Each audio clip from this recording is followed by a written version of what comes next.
Welcome to the MMHP and the 989. Podcasting from the Michigan Rock Legends Hall of Fame in downtown Bay City. Channeling all styles and eras of Michigan music history. From the city by the bay. And now, Dr. J, Sir Fred, Mr. Mike, and your host, Scott Baker. 163. Here we are in the early March of 2023, coming through the triple hammering of the Snowfest, which should commence tomorrow night for part 3. And Dr. J's in the house. How you doing, Doc? Very good. What's new? Still working on the Hall of Fame displays at the exhibit at the Historical Museum of Bay County. I know this won't be broadcast in time, but a couple interesting things going on March 31st. We've got the Madonna 40 Festival at the Delta Planetarium, which is really going to be cool. And also the Delta Planetarium is it's got a brand new presentation called Pink Floyd Dark Side of the Moon program, new visuals, and I got a sneak peek when we were planning the Madonna 40 Festival, and it's pretty impressive. Full dome visuals. 50th anniversary. Whoa, yeah, it was pretty psychedelic, at least the one number that I saw. So, well, we'll definitely be encouraging people to go see that, support the support the Delta Planetarium. They do all kinds of great things there. The sound system in there is state of the art. It's really nice. Awesome. Sir Fred, how you doing? Doing good. What's new this week? Well, not a whole lot. I found a little over 100 jazz CDs. Where at? I don't like to reveal my sources. So you found them, or you got? Well, I bought them. Okay. At a thrift shop. Oh, okay. So you found them. You had come across them. And most of them were not. They were still sealed. Oh my goodness. And they're all BMG Record Club. There you go. Somebody had a collection. And they all were like reissues of classic jazz albums. You know, Miles Davis, John Coltrane, Sonny Stitt, whoever. Ooh. I need those doubles of yours of Sonny Stitt, that's for sure. Yeah. It'll be like, nope, I'm going to put them on eBay and sell them. Sorry, dude. Well, that's a good score. I'm glad you're still coming across some gems. So it's taken away my time working on my book, if that was the next question. Yeah, well, you already know. We're looking forward to that book. How you doing, Mike Beatty? I'm doing good. Mr. Mike in the house doing the taping and the audio, and he's got you got to figure it out how to give us some clips now. How's that feel? Yeah, well, I'm still on the learning curve. Yeah, well, that's nice, though. We got some. We can actually use our archives now. Yep, exactly. So that's a beautiful thing. Well, we have a very special guest in the house today. Gary lined this one up for us, and this guy is a mid-Michigan gem. He's been around for quite a long time, and he's got some stories to share. And before we dive into the pre-show mortality tales that we've been sharing here, I want to introduce everybody.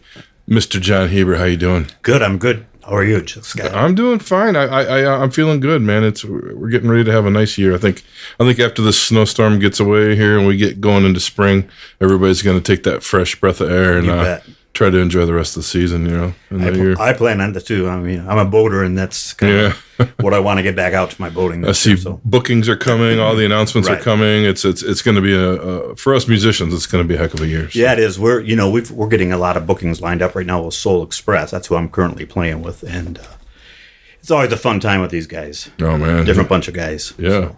You got Steve playing drums once in a while too, eh? Steve is with us permanently. Permanently? Pretty much. Yeah. He's kind of had to give up with Larry because of some health issues. Mm-hmm. And so he's kind of been playing with us permanently. He has a lot of good vocals to the band. Yeah. And then he fits in tight with Corey Ingram, who's played bass with Larry and Steve anyway. Yeah. So we've got a real good rhythm section now. And then we've added two young guys to the band from Saginaw Valley, two new horn players that are phenomenal. Oh yeah. And they're music majors, and we practiced with them, and they picked up material that they have never heard before very fast. And I had asked them, for example, have you heard Knock on Wood? And the song's 35 years old, and they're 25. Yeah. So, obviously they hadn't. So they made a comment, it's kind of nice to be playing with guys that are like their dads, I said, or like your grandpas. But anyway, Soul Express is going to be doing good this summer. Wow. Yeah, we hope. You guys got Swift too, right? Yeah, we've got Swiv on keys yet, so I've been around Is with Tony him. still the singer? Tony has started singing with us again, just because Lavelle Jackson has been doing some of his own stuff on the side. So he's been, in fact, Lavelle was just in Africa doing some shows with Eddie Camerton, and they were doing, I think it was a Temptation Review type thing over there. So Lavelle is going to do some with us, but he's got other things that he's working on as well, his own CD release as well. It's amazing you guys have talent, and when someone has to step out, more talent steps in, and it's a revolving door of all stars. Exactly. And like, for example, next week on the 16th, I'm going to be gone. But Scotty Vandell is going to fill in, and Scotty's a great guy too, and a great player. So awesome. As you said, we've got a lot of bench people that are always out there available. And that's one thing great about this area, is that we do have so many good musicians around here. I was at a record release party on Saturday at the State there, and it's the first three people come to me. They're like, "This area is just unbelievable." It was two ladies, that had one had their release party, the other one recently had hers there, and it was like, "Oh my gosh, man, it's never ending." I mean, the quality and the it's just a backlog for years. I mean, this goes way back. I mean, that's why we have the show. It's just, and a lot of it stems from our area, the mid-Michigan area. It's amazing that how we've branched from here into Detroit, into Grand Rapids, into Lansing, Ann Arbor, Kalamazoo. We got North Cats, but mid-Michigan, man, we have a stronghold. What a base.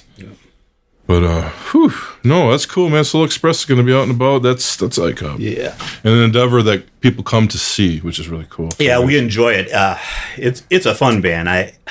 I'm more blues rock oriented, but this band is just, it's great for dynamics. The horns, the workouts, the old songs, the Earth, Wind, and Fire, and all that stuff. It's a lot of fun work, and plus all the vocal work that we do. You got 8 guys in the band, so there's a lot of mouths to feed. So, and in the course of last summer, I did fill in a lot with Bluesmobile. Oh yeah, too, because they had some issues going on. So I was pretty busy last summer. Every weekend was pretty much booked up. And my summer was busy last year too. It looks like it's going to be this year. It's starting to really come on like gangbusters right now. That's a good thing after the pandemic. It definitely is. Yeah. So. Yep. And Gary wants to. He's got some questions. He told me he wanted to start out with today. Well, I thought, kick us into the Wayback Machine. John's kind of filled in what's going on in his musical life right now, but we like to explore going in the Wayback Machine. Like. What was it, Dr. Peabody? And I can't remember the dog's name. What was that? They used to go back in time. And Bullwinkle and oh my God! Yeah. We're going back into the cave. Yeah, we are. We're going back into those days. Well, anyways, John and I go back a long way because I was his family's paper boy for 4 years. So, that ran from about 1960 through 64. And so I really didn't, I knew who you were, but of course we considered you one of the little kids, back then. You guys are the big guys that took care of us. Right. So anyways, when did you, I know your dad was into music. Yeah. When did you really get started in it? How old were you when you really started maybe getting some of your own records and so on? Okay, what my first exposure to music was in the first grade at St. Joe's.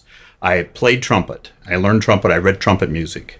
And of course, what happened in that era, as I got to be 13 and 14, the Beatles came and destroyed us all as far as where our direction should have been for music. So I obviously at 14 wanted to be like Paul McCartney, and I wanted to be a bass guitar player. And what happened with that situation is that my parents for Christmas got me a 6-string acoustic guitar. Because my mother said, God bless her and God rest her soul, she was great in music as well. She said, you can't play bass guitar around a campfire, but you can play 6-string and it made good logic. So obviously, I played guitar. And I actually started playing in my first bands around 14 or 15, and that was with Sheperd and the Flock. Well, where did you take lessons on the guitar? No, I didn't. I could read music, and the story, actually, what it was with guitar, it was more by ear, even though I could read music. I did learn notation as I went along. As I said, I could play trumpet, which was in the key of B flat. But guitar came along, and my ear was there to learn and to learn chording. And I had a few chord books, and I learned at that point and listened to records constantly and tried to mimic those people, those records, those sounds. Learned my chords, learned my open chords, learned my bar chords. And since then, I've just lost track. Everything has progressed. What record really set things off for you? Meet the Beatles. Meet the Beatles. I think that's got to be a standard for a lot of musicians. Right. And I do remember that, and in conjunction with the Ed Sullivan Show when they came on. I think that turned so many people's heads as far as music at our age, to inspire people. So what it was, I guess, the hype of the fans and the music and the excitement of a new quality of music. So that was my first album that really inspired me. That and a little bit of the Beach Boys. A little bit of the Beach Boys. Well, they were gigantic, Exactly. At that time. Exactly. As far as American group that could stand up to the British invasion, that was certainly the Beach Boys. Absolutely. Yeah, and then maybe the Four Seasons as well. Yeah. Those probably the big two that kind of survived the onslaught of all those British bands. So you mentioned Sheperd and the Flock.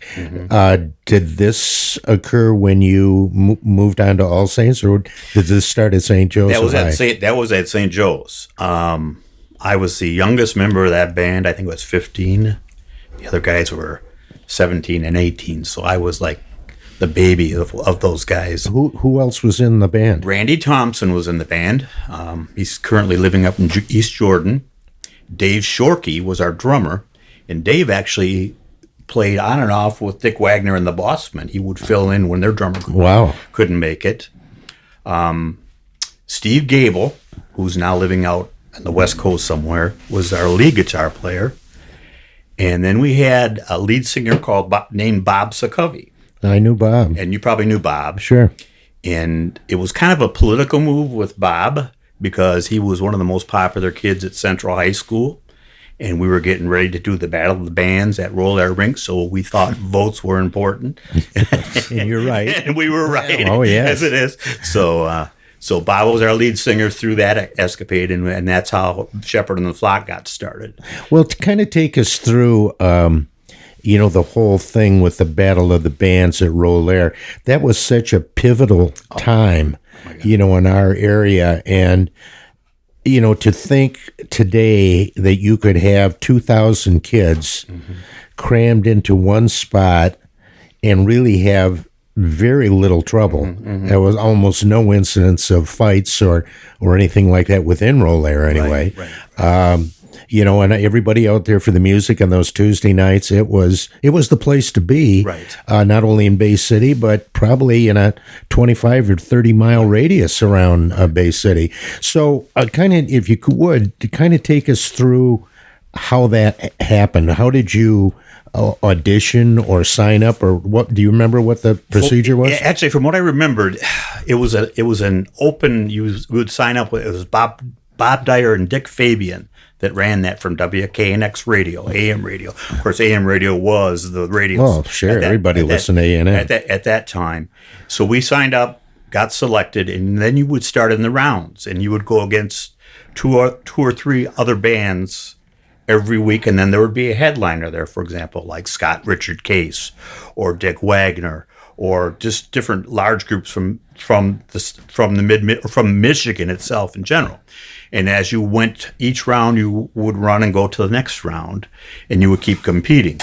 And in fact, I do remember one great incident in that situation, because I was a paper boy as well, and I bought my own very first guitar with my money and my very first Bandmaster amp from Herder Music with my money that I'd saved. And at that time, $300 or $400 was a lot of money for a kid that, just working a paper route.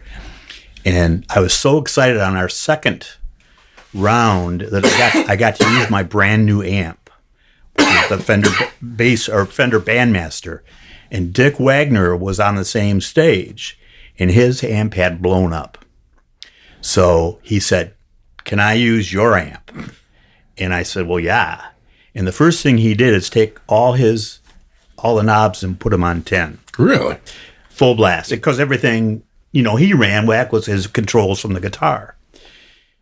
And as a kid, I'm thinking he's gonna break my stuff. I was really nervous and upset. Obviously, things were fine.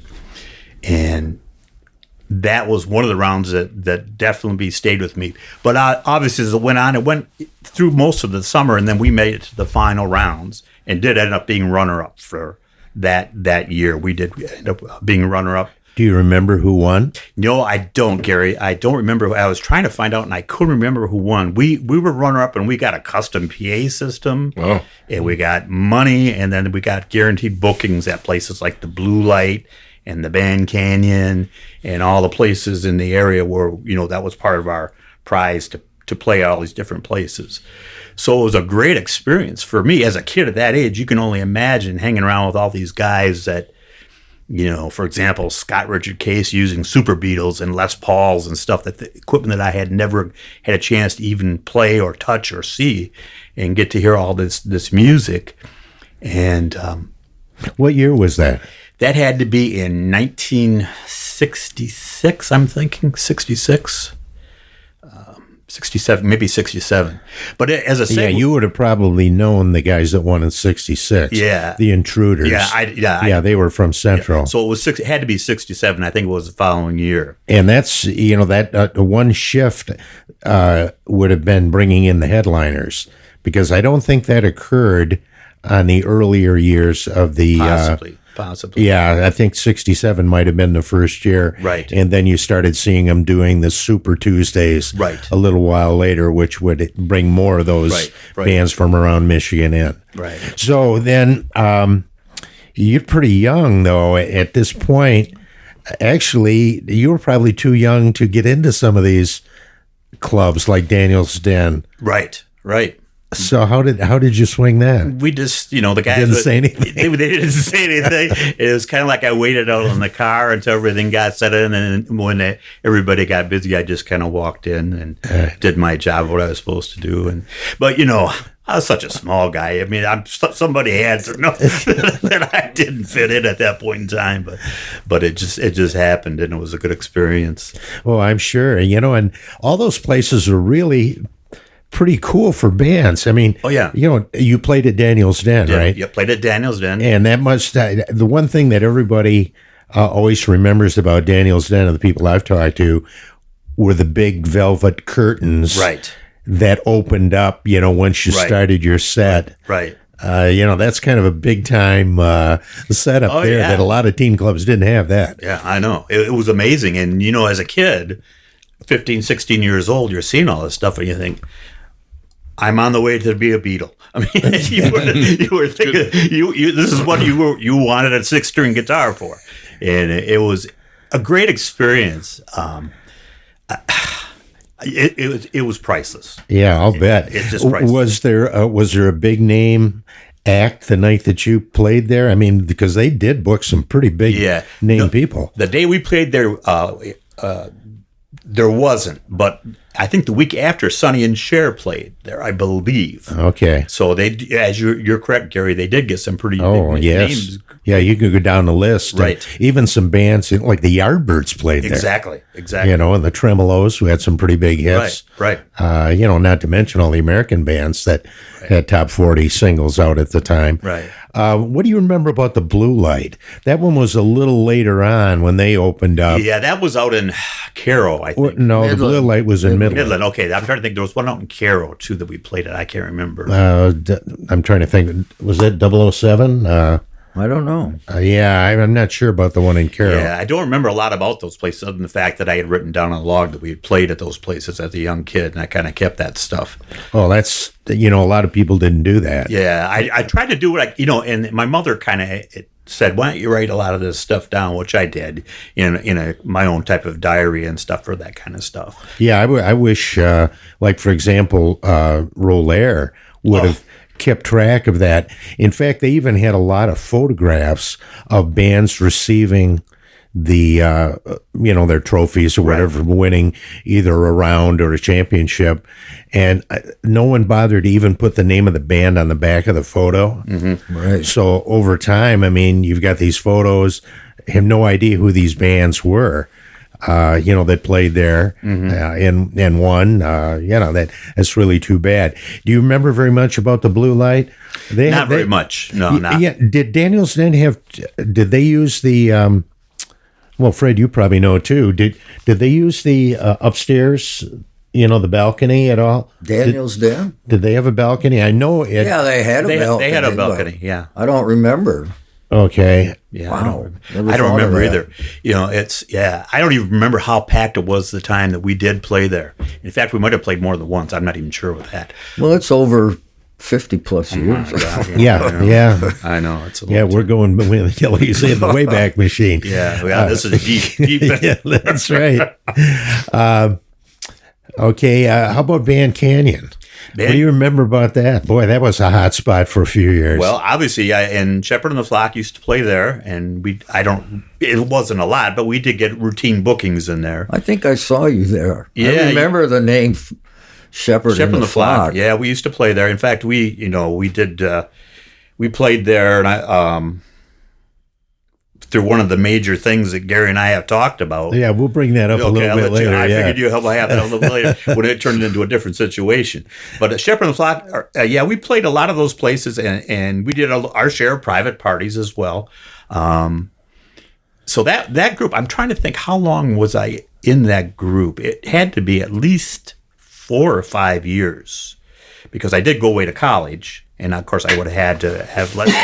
But before I went to college, there was a group that Randy Thompson and I got on called BW Shack, which was a half black, half white group. We did a lot of Sly and the Family Stone and that kind of stuff too. Okay. So, but Sheperd and the Flock was my major group that really got me going in my musical career, I have to say. What about the name? Do you have any remembrance about how he came up with the name Sheperd and the Flock? No, I really don't know, other than the fact that we had a lead singer, and hence the word Shepherd, and the Flock sounded everybody had something in the. Well, there was a local group, the Shepherds. Yeah, that was an outgrowth of the Delrays. Right. Yeah, no, I don't think that had anything to do with it. Like I said, as a young kid, I was more or less just there for the ride, and these guys made all these decisions as we went along, So, boy, it was that brings back some memories. Do you remember what kind of pay the band would get back in those days? Maybe $15-$20 at a piece at the most. Yeah. And it was, that was considered a lot of money for me as a kid. Oh, sure. If you had to shovel snow all week long, it was like 10 driveways. Right. Or more than you could make on your paper route. Exactly. So that was big time money, And for me, even to this day, my pay has always gone back into my stuff. All my equipment that I have is just directly because of what I made in bands and stuff. So it's just kind of a personal thing. That's what I like to do. Well, sure. Reinvest it. Well, yeah. Well, this probably brings us to, let's see, it would be the fall of 1968. Yeah. And at that point, it wasn't really, Band Canyon had changed its name, hadn't it? Or was it still Band Canyon then? I think it was still Band Canyon, but they definitely had changed to ownership. Ownership, yes, at that point. Yes. Do you remember who might have run that particular party that night? Because they were renting out the hall. Right. It was two guys from Delta College, a Delta fraternity, I believe, that had set this party up. And I remember a name that keeps coming to mind to me is Brian Campo. Could have been. It sounds very, very possible. But we're talking a long time ago, Right. and I'm not sure about that. I haven't seen Brian in, I don't know, 30 years, so I don't know. I don't know if he's still around. But I'd love to talk to him about that again. Just see if you. Yeah. So when you got this gig, tell me about it from the musician's angle. Did you think it was going to be anything different? Or? No, we knew. I knew. In fact, I didn't tell my parents because of what was going. Because what it was a party that they had thrown on, and they were charging money, and they had kegs of beer. A kegger. It was a kegger, the old-fashioned kegger. And I knew what it was, but Mom and Dad didn't need to know at my age, obviously. Well, sure. So it was just another job. And, I didn't think anything of it, We played, and the place was packed. Oh, yes. It was, in fact, you were there? Well, we came, and I came to see your band. Okay. And I brought, you remember Tim Lavasser. Yes. And we brought our girlfriends who later became our wives. And, being a young teacher, I think one of the kids in one of my classes brought it up.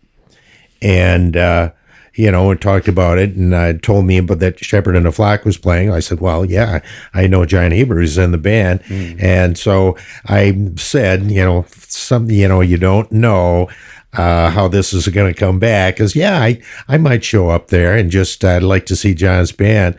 So we came, and I saw that they were serving kids beer. And I mean, definitely these kids were way under 21. Yeah. And we watched, I think, your opening song or two, and we said, we're going to head down to the spinning wheel. And, Tim and I were both playing ball there.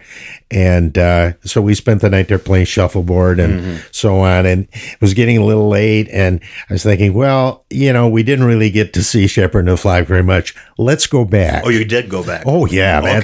And talk about bad timing. We no longer walked in the door, and it was just like, here come the state police. Oh, my God. And not only the state police, but the justices of the peace following him in. And it was all planned, tables set up, and everybody was charged with frequenting an illegal drinking establishment. Well, you had to understand the fear I had, because it was like close to midnight, maybe our third set. And I'm on stage knowing what is going on and see police coming in. And there's mass chaos. People are jumping through windows and trying to get out of there. It was like, and I knew, I said, I'm in trouble, Mom and Dad. I wasn't worried about the police. I was worried about Mom and Dad. So that was the farthest thing from my mind. So we were playing, and the police came up and told us to stop playing. That was my first real encounter with the police. At that age, you can only imagine a 16-year-old or 15-year-old what's going through your head at this point in time. Well, I thought, I was a Beatle, now I'm going to be a convict, obviously. so Turned around pretty quick. My whole career was gone in 30 seconds. So holding up a little card in front of you. It was my number, my mugshot. So I know we had to stop playing. And I do remember the guys in the band said, well, don't worry about anything. We'll get out, because we knew nothing about it. And I thought, yes, we did. So long story short, they started processing people, as you said, with the justice of the peace. To my knowledge, from what I remember, at that time, historically, this was the last hurrah of the justices of the. They were going out of business the following day. Exactly, the following day. So it was all set up. It was it was a money making thing. I mean, as if we had politics back then. Right. Too. Wow. So they were processing kids through, and the band, of course, is concerned about what are we going to do. And the policeman said, you can't leave until you get your equipment out of here, and you can't get your equipment out until you're the last ones out. So we had to be the last ones out. So we sat, which seemed like an eternity. Probably was an hour or two at least. Well, yeah, kids had to call their parents to come and get them. For the money. For the money, because kids didn't have the money. Well, right. And so I remember we were the last ones, and this is a funny story, because we were the last ones, and Selby Hargett at the time was in the band. and Selby was new to the band, and he was kind of like didn't really know what was going on. And he was the first one in line of the band. And we didn't really know what was going on as far as how you pled, what you pled, what happened, because we had not been privy to see what was going on. And we got up in line, and Selby said, well, they want me to plead guilty or not guilty. And we said, well, plead not guilty. You didn't know what's going on.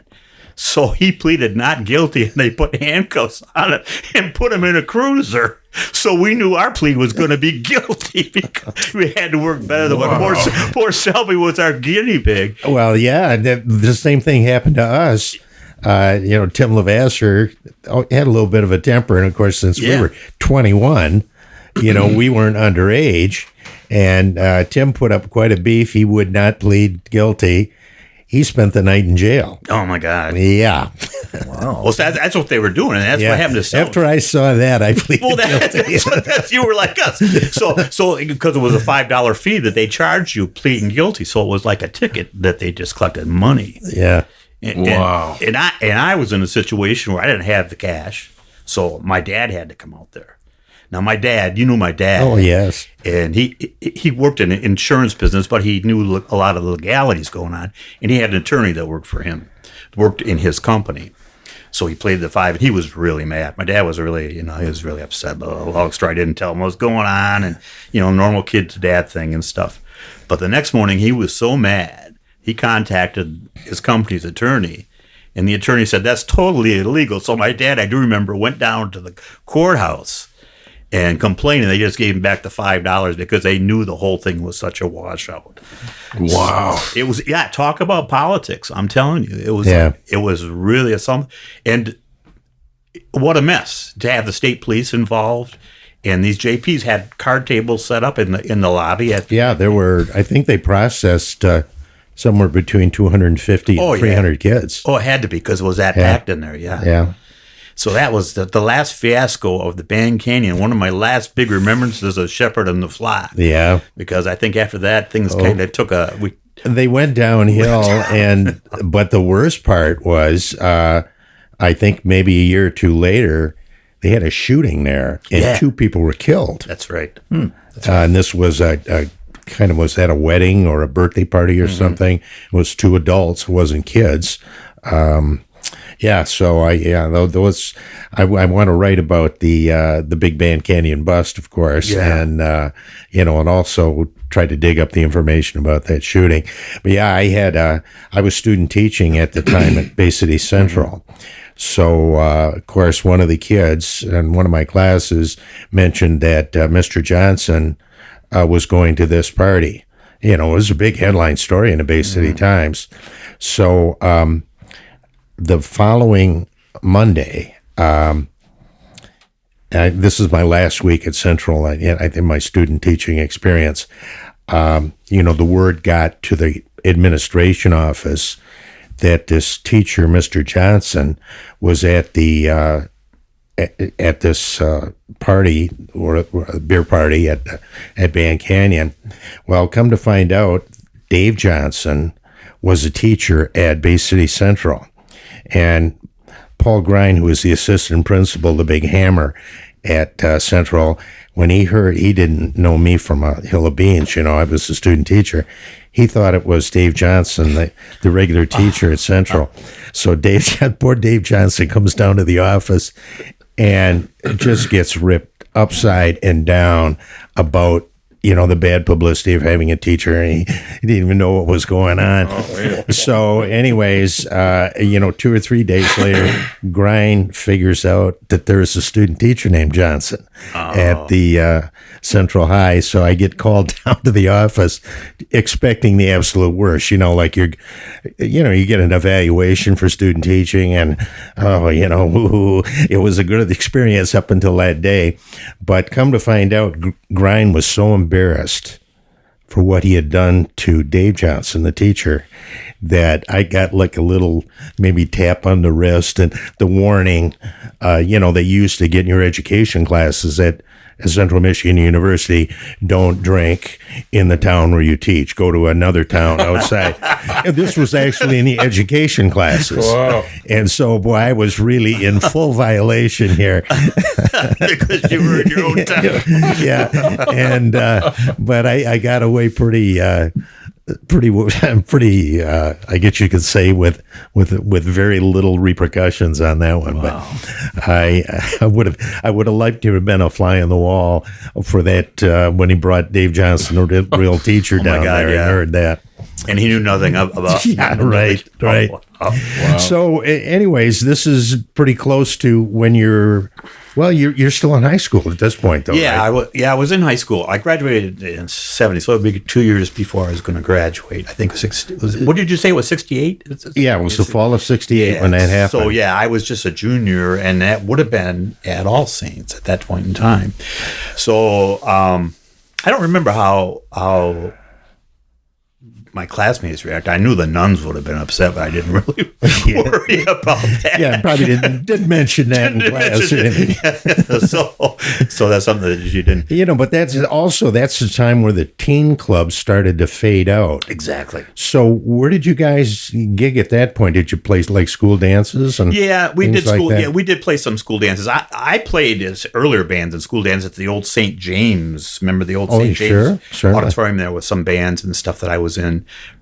And I don't know. It kind of gets foggy in there because I was in and out of different garage. We had so many garage bands in the area that we knew different people and we'd played in. And up to that point, I did go to Delta for a term, and then I transferred to the University of Michigan, where then I lost track with a lot of the local guys.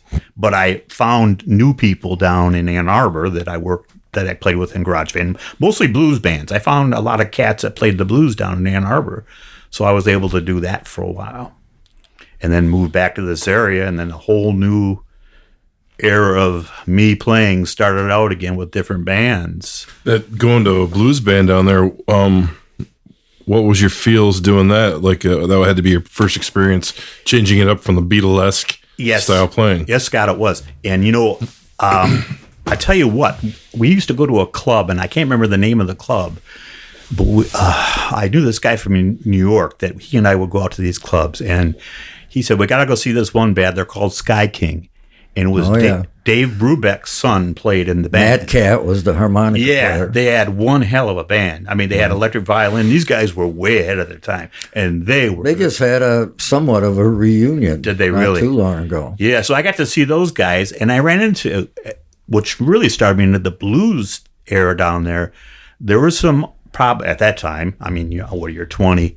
There were some 50, 60-year-old black dudes down there. What year are you talking about? Because that's when 72. I used to book. 72. Yeah, 72. Exactly. Yeah, 1972. I booked Boogie Woogie Red at the Blind Pig for 12 years. He was there every Monday. Okay. Lightning Slim, Washboard Willie. Well, I met a lot Baby of these. Boy Warren. I met these guys, and then on weekends when I wasn't going to a football game or something, we'd go over to this garage and we'd just jam the blues, a bunch of guys that I'd hang with and learn. So that kind of kept me going through college until I graduated and moved back into the area and got hooked up back with some musicians in the area. I played in wedding bands, and I played with Don Buchanan's orchestra. Wow, Don Buchanan. So, and that's how I got to meet Rick Buchanan. Then I got into a band called Poor Richard's Army, which was a horn band. And we did a lot of Blood, Sweat, and Tear covers and Chicago covers and things of that nature. So you're playing in bars now? Now we're doing the bar scene a little bit more. More bar scenes, more pop. Do you remember some of the bars that... I mean, there was so much live music back in those days. Well, the Sandbar obviously was big for all of us. Oh, yeah. In fact, I tell you, we just did maybe a year ago, a show in there with Soul Express. And I remember talking to Swivel, and he said, this place used to seem bigger when we were setting up our equipment. I said to him, because our equipment was smaller back then. So we did do a lot of local bars of that nature. Then I finally started my own little wedding band and used Swivel's younger brother, Dave, on drums. And we had this band going for quite some time. And that went on and stuff. And then I got invited to be with the McCray Brothers. And at that point in time, Larry was working at the foundry and couldn't make it the gigs until like 11 o'clock. So Larry had called me and he said, would you fill in? I've heard you play. You can, you just fill in until I get there. And I'll introduce you to my brothers, Steve, Carl, Tony, Purifoy, a lot of those guys. And so I started playing with them. And then Larry would show up and he'd say, well, why don't you just stay? Because you and I can play together the rest of the night. So that was a fun thing to do. Oh, yeah. So that's how I kind of got involved in the SAG and all the McCray situation. And then Larry left to do his thing, his recording stuff that he did with Ambition was one of his first albums that he came out. In fact, he was still playing Strats back then. That's how long ago that was. Mm-hmm. And they wanted to keep the band going, so Dan Lewandowski suggested, why don't we change it to the Carl McCray Band, which was Carl, the bass player, was our bass player, and we used his name. And we had the Lewandowski brothers playing sax, and I played lead guitar. And John Olson was our drummer at that time. And Tony was singing. So we did clubs after club. We were busy. I mean, we did O'Hare's every Thursday night and every other weekend. And we were booked every Friday and Saturday all year long. We were booked constantly. Traverse City, all over the place. Mackinac Island, French Outpost, we played up there. Who booked for you guys? Dan Lewandowski, our horn player, took care of all the bookings. In fact, he still is with Soul Express right now, taking care of all that stuff. Did you guys play the Arlington? Arlington was with KMJ Band. Oh, okay. That was with Vinny and Mark Nearing. Right. And we did Arlington a lot. That was our big show there with the KMJ Band. That was really a good venue, I thought. It was a real good venue to see a band. And we good sound in there. And we were classic rock. I mean, so I went from Carl McCray Band after about 9 years into the KMJ Band, which was classic rock. So it was a whole different challenge. What year was that? Well, I'm going to say. Well, the McCray Band was 87. Yeah. Because I used to book them. Yeah. I'm trying to think. My daughter, Trisha, was about 2 years old. We used to practice in her garage. So it would have been 88 when I started, KMJ Band would have been around 90 or 91 when I started working with them.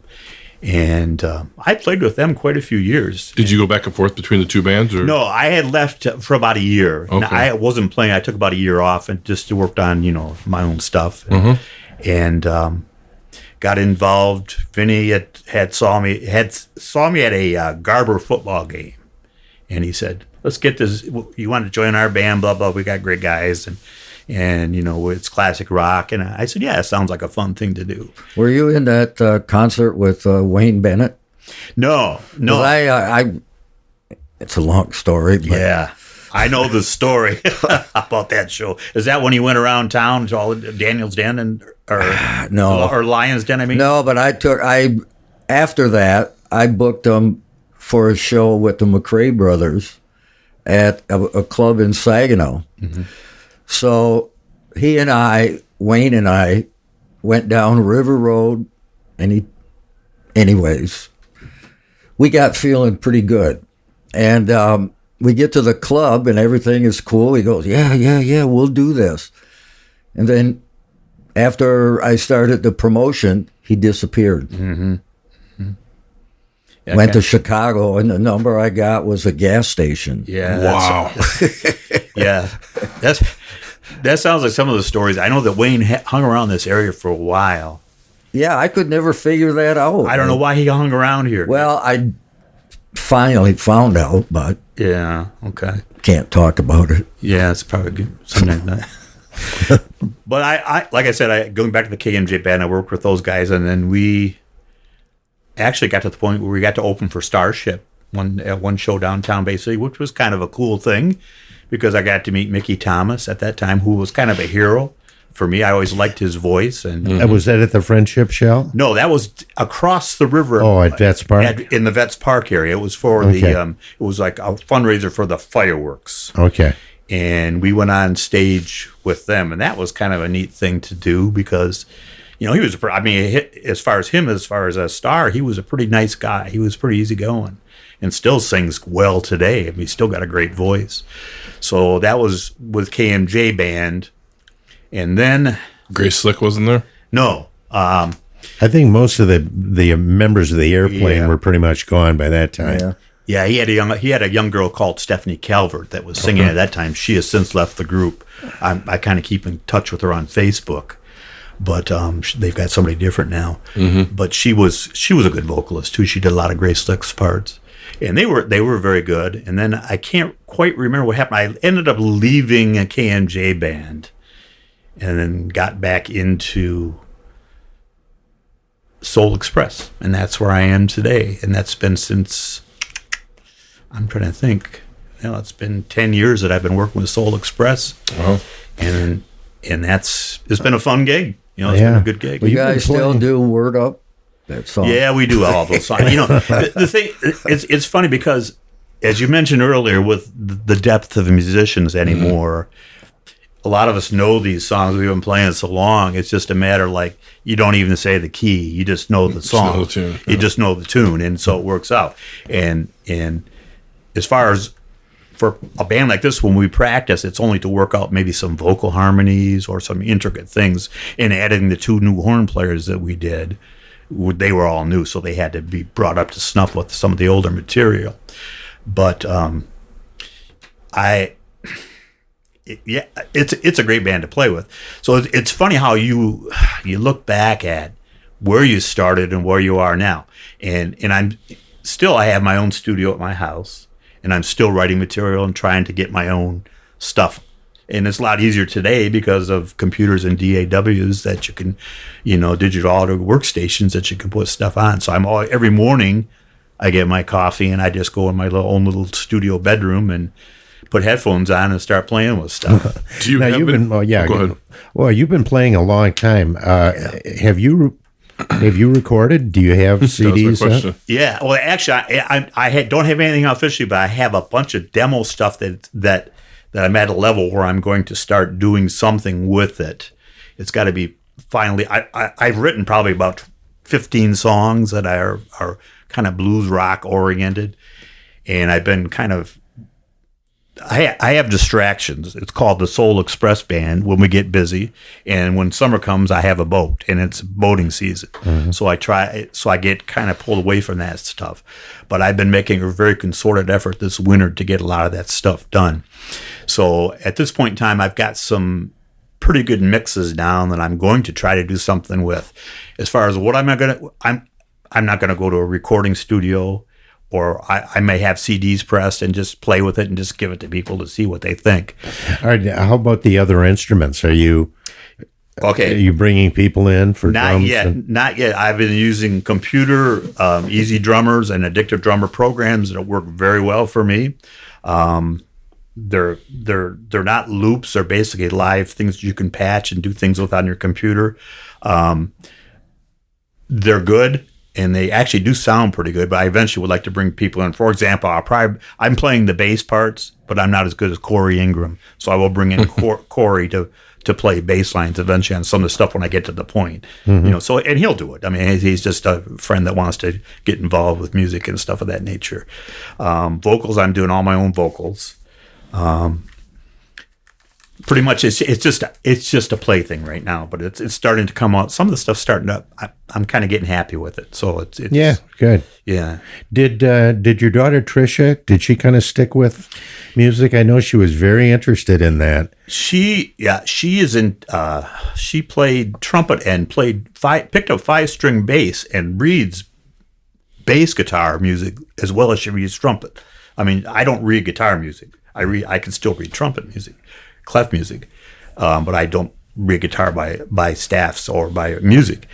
So she did. In fact, she played in the jazz band at Garber bass. Right, I remember that. Yeah, and she did a phenomenal job. She moved to Tampa, and she's living in Tampa now, and she had given up pretty much all her instruments. And I was down visiting with her about a year ago, and she said, "I wish I had my bass." So I just sent it down to her with a small little amplifier that I bought her. So she's hopefully getting back into it. She said she has fun with it. Yeah, good. It'd be cool if she could play on one of your recordings. Exactly. I'd like to see her do something. So I guess that's the beauty of musicians today. You know, when I look at the very first recording I made was at WBCM radio. It was with what was left of Sheperd and the Flock. We did a small thing up there. My dad worked at the station for years, and Lowell Homburg was one of the people up there, and that's when they were above the building at J.C. Penney's up in that area. And we went up there with our band and made a small recording, 1-track mono. And I found that recording. I'm trying to revitalize it right now because I want to bring it back. A couple of the guys in the band want copies of it. And I'm going to try to. The thing is trying to find a tape machine that does 3 3/4 IPS is kind of hard. You know, inches per second. Everything is. So, I forgot to ask you this about Sheperd and the Flock. Did you guys have any original songs? No, we didn't. Gary. Yeah, well, I know most bands. Yeah. The kids didn't want to really hear original songs. They wanted to hear you play the hits of the day that they could dance to. And that's kind of the way bands were measured. Really how good you could do the covers. Do you remember the songs you covered back in the day? 5 o'clock morning was one of them I always remember. I'm trying to think some of the other ones you had. Oh my God. We did some Hendrix tunes at one point. I'm trying to think which ones we did. Because I know Randy bought an 8-string bass because that's what Hendrix bass player used, an 8-string bass for a while. I can't remember all of them, but we did, obviously, as you said, mostly covers for other bands that would, span the time, the era that we were playing in. So. Yeah, so you did some Jimi Hendrix leads, or was that the other guitar player? No, the other guitar. I was just strictly a rhythm guitar player, and that's all I played was a rhythm guitar. And I don't know when I really switched over to playing lead guitar. It was just kind of metamorphosed to where I am now. I guess I just started trying stuff. Chicago, Santana, Terry Kath were an influence for me at that time. Yeah. Chicago in the early 70s. Terry Kath. Back when they were CTA, right? Exactly. And Terry Chicago Kath Transit Authority was a monster on guitar. And I thought, man, I got to play like this guy. And so I just tried to copy his licks. And I think that's when I started playing more and more lead guitar. Oh, but you played lead in KMJ, didn't you? Oh, yeah. Yeah. I was lead guitar. Yeah, from that point on, I played lead in Poor Richard's Army as well, too, which was my first attempt at a horn group. So probably after college, when I got back in 74, 73, 72, actually the blues things down in Ann Arbor introduced me to play blues, learn some blues licks, which I did. You'd learn these blues licks, and you'd say, that's kind of cool. And you'd move around, try different things. And I guess that's how my lead playing came into being at this point. Was there any blues player that stood out to you as somebody that you tried to emulate to a certain extent? Michael Bloomfield. Oh, wow. Michael Bloomfield was my hero, the king. He was the Electric Flag. When they came out, that band, and I heard Michael Bloomfield, I thought, this cat is a blues player. And he was, obviously. Oh, yeah. I mean, he was one of the best. So he was one of my major influences for learning the blues. B.B. King was there, but still, Michael Bloomfield, to me, was really the cool guy that seemed to me had the feel that I was looking for, as far as how to bend notes and how to sustain notes and how to put those notes together. The fluidity. The fluidity was phenomenal, Scott. Yeah. People don't realize how good he was. The early stuff with him and Elvin and Paul Butterfield Blues Band is just so outrageous. And it's two guys that are completely different on guitar. And you could tell when one takes over for the other. There's two different versions of the blues right there. And it's a cool thing. Yeah. No, and if you look back on his experiences, what he played, and he was just kind of like, I guess, when you see his tragic end, what happened to him, it's a sad situation for somebody like him, because he was the great white hope, so to speak, I guess, as far as the blues went. Yeah. I just recently picked up the book that was written on him. It's called The King or something like that. Yeah. It's like that thick. Yeah. Yeah. I'm like, oh my gosh. Yeah. It's outstanding. Yeah. But that's enough. Did you see him play in Ann Arbor when you were there? No, I did not see him. I never, unfortunately, had a chance to see him play. Oh, wow. You never got a chance while you were down there? No, okay. no. Well, he was gone before you got down there, right? Yeah. So in 1972 in Ann Arbor, that's when I started '71. Started book a lot of blues. And that's when I first met Steve Nardella and Johnny Nicholas. Yeah. Well, Steve is still probably my best friend down there.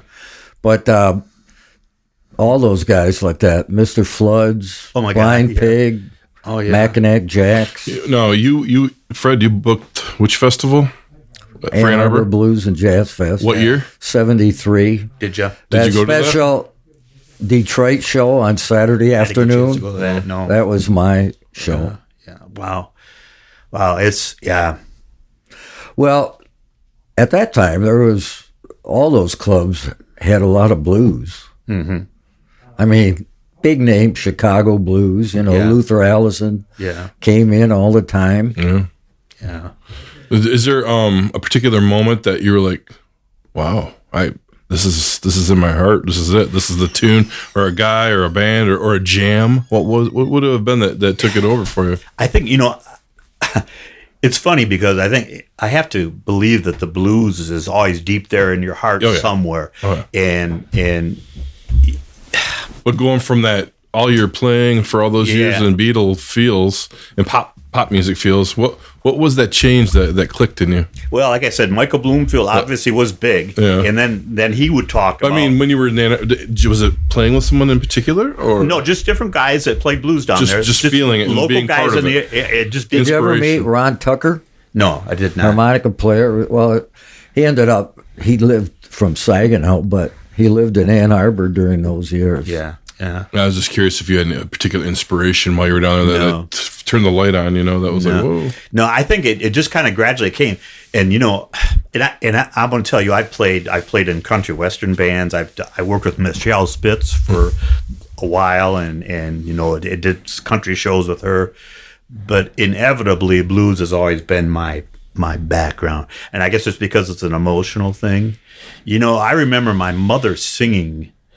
My mother and father and you mentioned that, Gary, about my parents being musically. My mother had a great voice. My dad sang, and they both worked in the St. James minstrel shows, which they'll go. I saw one of those, and they were probably in it, and that would have been maybe before. Well, definitely, I was quite young. Yeah. So I wouldn't have been a paper boy or anything of that sort. I probably didn't know your parents at that point. Right.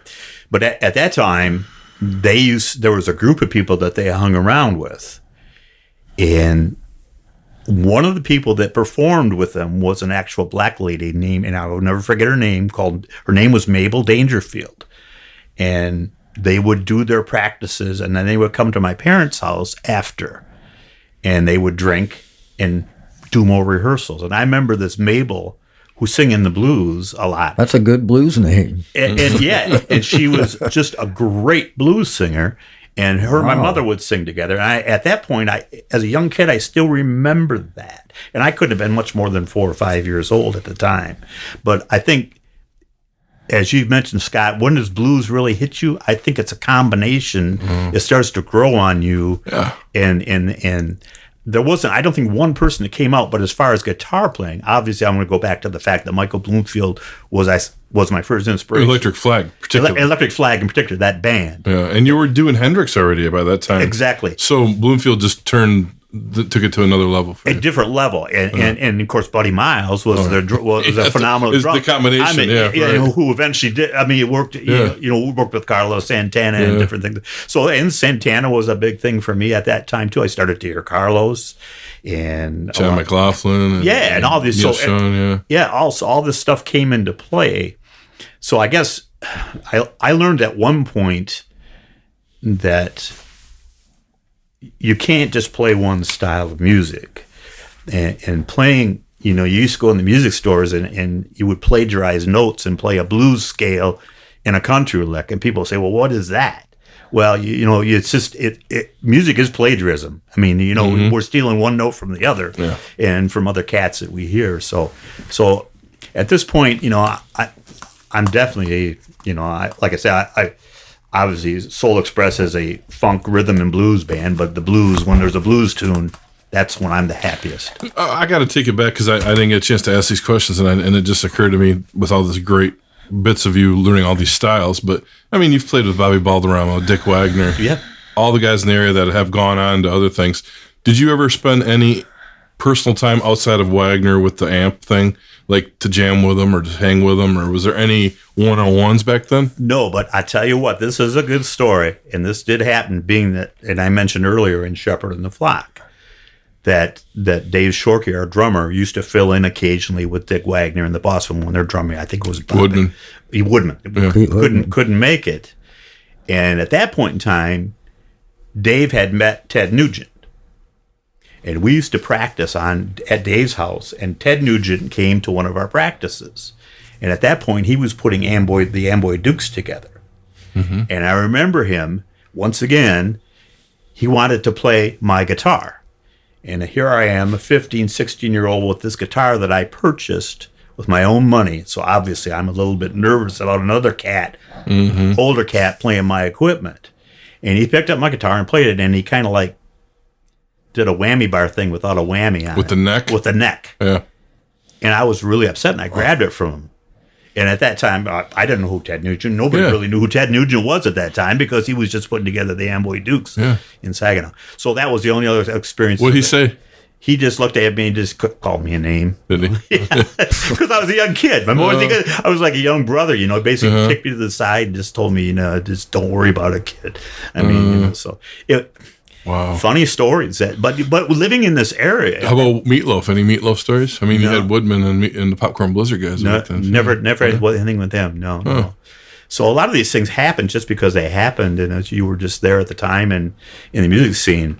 And any cool jams in Ann Arbor where you cross paths with somebody? No, nothing at that point. Just other than local musicians. Did you hear about the Prime Movers when you were in Ann Arbor? They were a pretty prominent blues band, probably a little earlier. Probably a little bit earlier than. Yeah, and then Michael Erlewine had a lot to do with at least the first few Ann Arbor blues festivals. Mm-hmm. Mm-hmm. Did you get a chance to attend any of those? No, I didn't.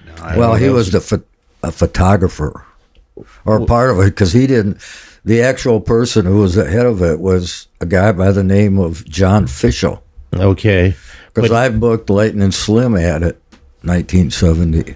But I don't know, Erlewine might have taken some pictures, but the book, that picture book is a different photographer entirely. Stanley Livingston. Yeah, Stanley Livingston, right. But I'm not sure what his job was at the festival. Well, he could have been. Yeah, he seemed to be there all over the place. He's got a lot of the pictures. He's in a lot of pictures. Yes, definitely. Yeah. Well, that's great. For me, music was and it still is an obsession. But I had at my earlier stage in life, I had to come to a decision. I knew at one point you couldn't really stay here to do anything, so I felt I should move somewhere to New York or to LA or something. But I just was not ready for that dive, So I was in school in Ann Arbor, and I had my degree in microbiology. I'm a medical microbiologist. So I decided to I needed something that I could still play the music. So as a result, that's why I never left the area to pursue it. And sometimes I kind of look back at that and say, well, maybe I should have. But then again, you get into that era where out in LA and New York, and you get gobbled up because there's so much talent out there. Every year is another story, another gang. Yeah. Exactly. So I'm happy where I'm at because I'm still playing, and I'm still playing with some great guys in the area.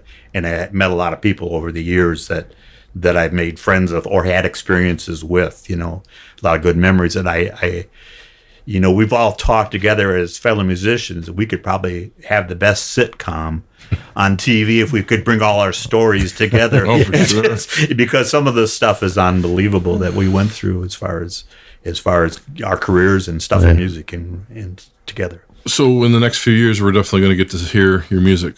Finally. Yeah, that's my goal this year.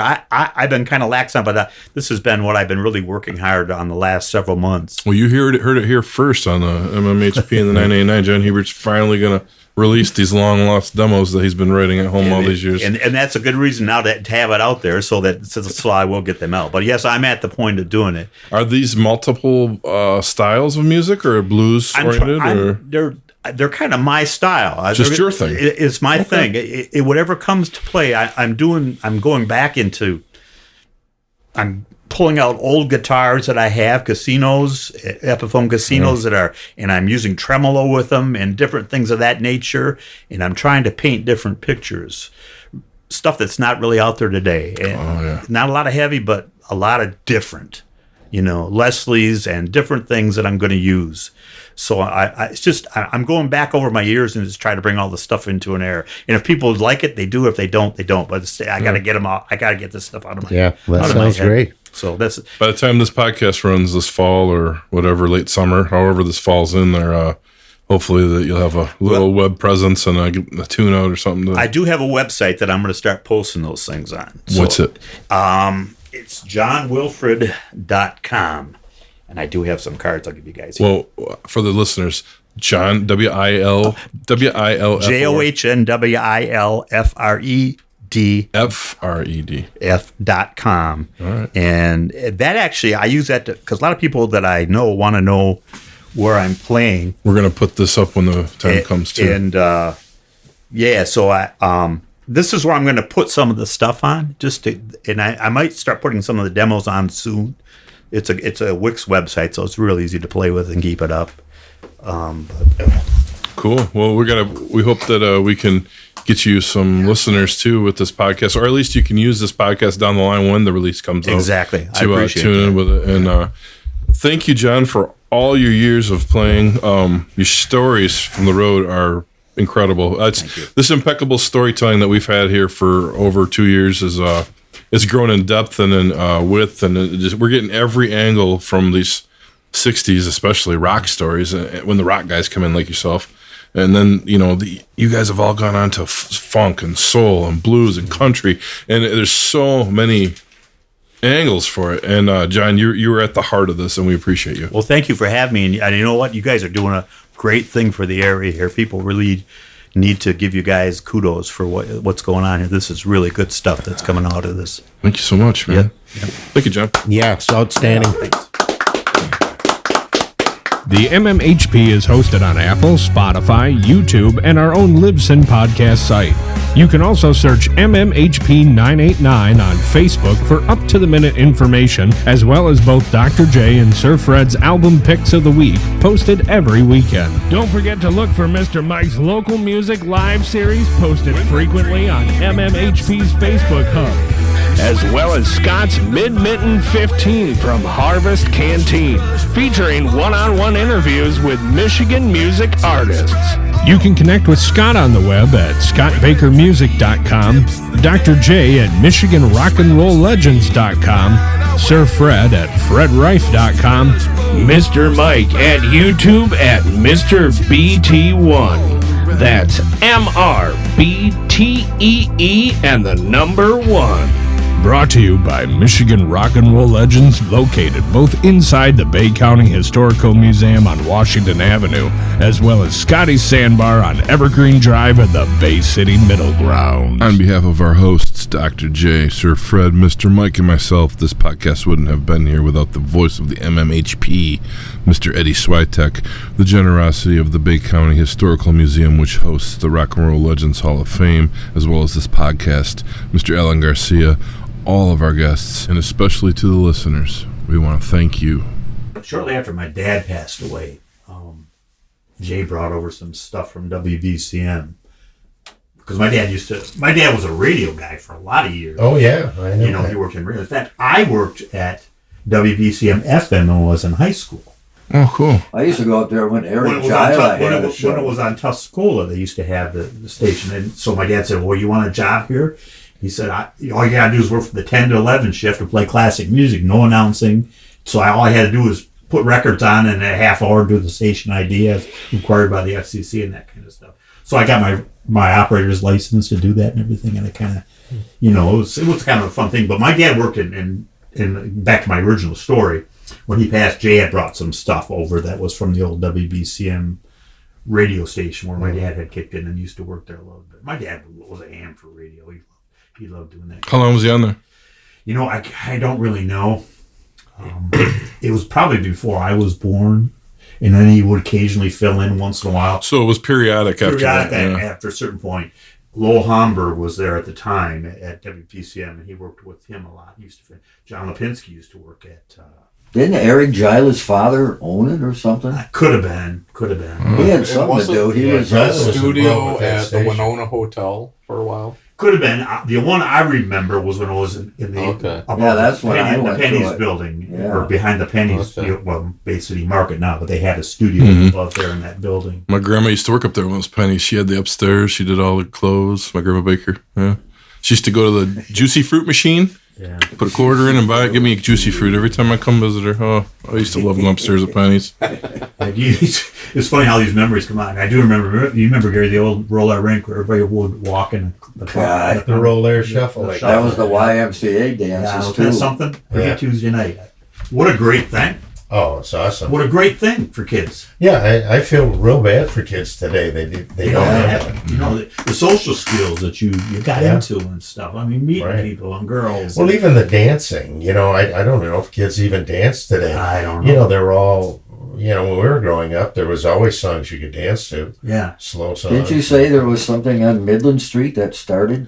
Well, yeah. Miles Brosnowski has got something going in the basement of his art gallery, which is called the. It's where the original Lucky's record shop was on the original. Oh. That's on the first block, right Okay. across from. Right. Yeah, that's where You the know, Midland bookstore is. The old our door place there with the brewery. Yeah, I think Lumber he's barons. right next door to the bookstore. We used to play the stables all the time with Soul Express. Yep. In my I first, come see you guys there a lot. Yeah, I we saw used to- you we used to- guys there In once. fact, we used to do that all the time. We come down the street. Oh man, you guys would be there, and then there'd be times where Larry would be down.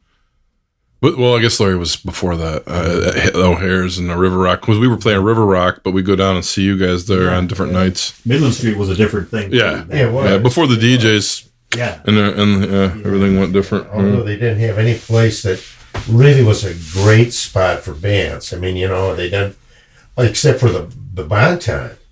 The stage. And I've never been in all these years I've never been They in had a one. great stage They there. did. Oh, yeah. The stable and the stables and O'Hare's. I mean, it was tight. Really wasn't in room. This place really had a nice stage, and I think back in the day they had orchestras. Oh yeah, they had. playing It was. Bonton. I have That's pictures where in my my parents first book. That's where my parents met. Oh, really? Really? That was the place to go. That's the Yeah. sawmill, right?